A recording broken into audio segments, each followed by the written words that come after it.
Fairy Tale Friday. The Doof Who Cried Negro. It was a beautiful day in Alabama. Shtatsa Black plopped her grotesquely dimpled ass onto the strained and creaking rocking chair in front of her nasty, cockroach-infested shack. She leaned back, with imaginings of tuna noodle casseroles made with the tangy zip of Miracle Whip dancing in her head, and breathed deeply of the trash-laced aroma of her horrible, ignorant life. From within the shit shack, there was suddenly a clatter. Shtatsa Black hauled ass into the house, to find her favorite Precious Moments figurine, a tiny tow-headed Klansman, his arms spread wide with a banner reading "I love you this much," smashed to pieces on the grimy floor. "Guhh," she exclaimed, and the gears of her imagination began to churn slowly. "Negros," she concluded. And she picked up the phone, to call the sheriff of Parts Unknown, Alabama. The sheriff came by, and looked around, and wrote down blathery transcripts about the mysterious black intruder who hates art, but all the evidence pointed to rats. Later that night, Shtatsa Black was lying on the couch watching classic tapes of The View, and scratching the scabs off her upper arms when nature called.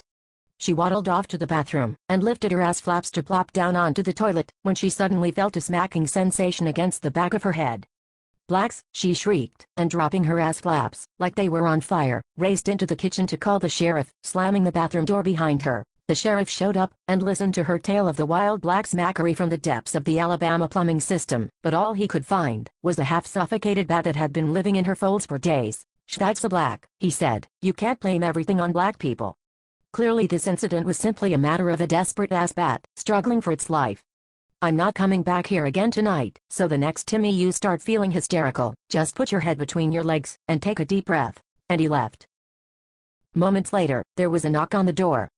Shtatsa Black thought, "This must be the sheriff, come back to offer me a stay-at-home job in law enforcement.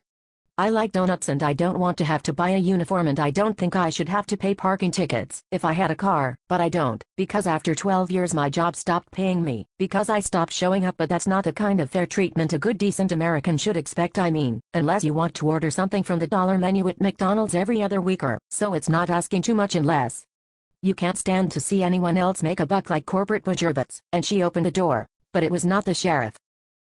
It was a pack of 13 giant jet black tribesmen from darkest Africa, of the Cosby tribe, with bones through their noses and plates in their lips, wielding spears and machetes and torches and a giant black kettle, and sporting thick black yardsticks that swung to and fro beneath the hems of their leopard skin loincloths.